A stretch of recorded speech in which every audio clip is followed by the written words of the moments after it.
Hi guys! So, ito ngayon, ipapakita ko sa inyo kung paano ako nakalampas ng 700 subscribers. Balik natin. At saka paano ako nagkaroon ng mahigit 10,000 watch time. Yan, nakikita nyo, nag-upload lang ako ng mga video na galing sa mga teleserye or kahit saan sa YouTube. Kinukuha ko yan through live, so para automatic makukuha ko siya, update ko yung mga taong gustong manood sa ganyang programa, maisisave ko at saka mai-upload ko kaagad. So yon, so automatic marami ang manonood kasi live yan na kinuha ko, at saka after ng program na yan, i-upload ko siya pagkatapos ng mag-edit. So yun yung rason yan. Tingnan mo yung ano ko, yung yung views ko at saka watch time 7.5. So hindi pa lang na-update doon sa my YouTube Studios. So meron ako niyan, kulang ko lang 300 subscribers para magiging as you can see, yan 300 na lang. Yan 1,783 yung watch hours ko, pero kanina nakita nyo 7 point something na. So yun na lang yung magiging kulang ko subscribers at saka update ni Studios. Mamamonetize na ako. So yun lang yun. Sa mga nagtataka, may mga copyright yan. So may mga copyright yan na nakalagay. Yun yung mga copyright na ina-allowed ng mga owner na i-publish sa public. So automatic yun, hindi ka magkakaroon ng copyright strikes. Pero yung parang yung anti-hero na may kulay gold, yan, dyan ka ma-strike. So in-erase ko na yan since marami na akong views, kasi yun yung target ko, marami akong views at saka engagement. Since copyright yan, in-erase ko na. Tingnan mo, i-erase ko yan.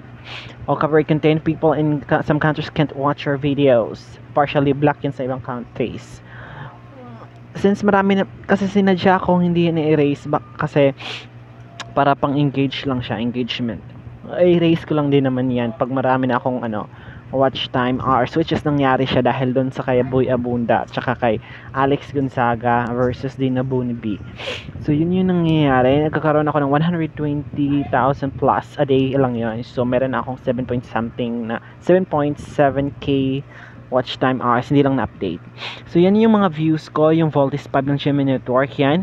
Copyright yan, pero copyright content found, the owner allows content to be used on YouTube. So inala ako ng GMA News na i-share yan sa YouTube. So hindi counted yan. So yan, go to video analytics. Yan, 34.8k views, 1.1k watch time hours. So yan, tingnan pa natin. So advice ko lang sa inyo guys, kung gusto nyong kumuha ng content sa iba, huwag lang kayong masyadong magpapahalata.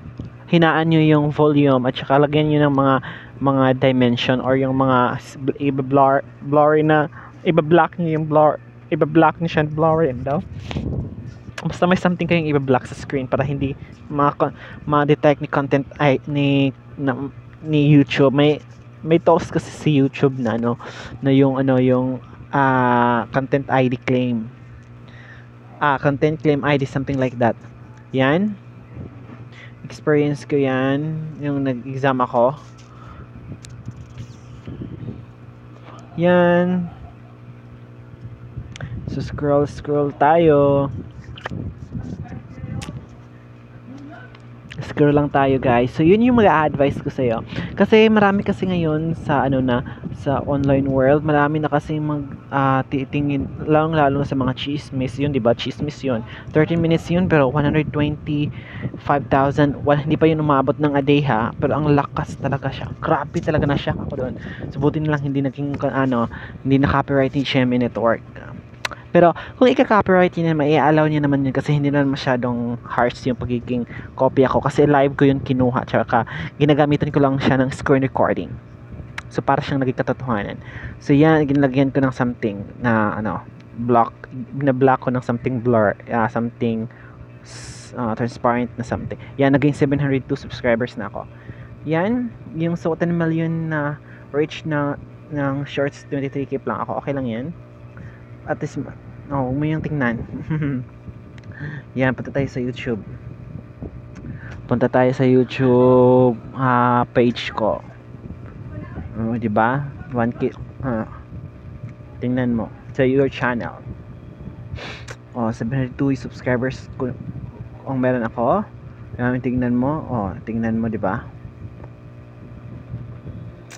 Mga Maria Clara at saka yung mga trending na mga teleserye ngayon, yan yung kukunin nyo kasi maraming manonood dyan.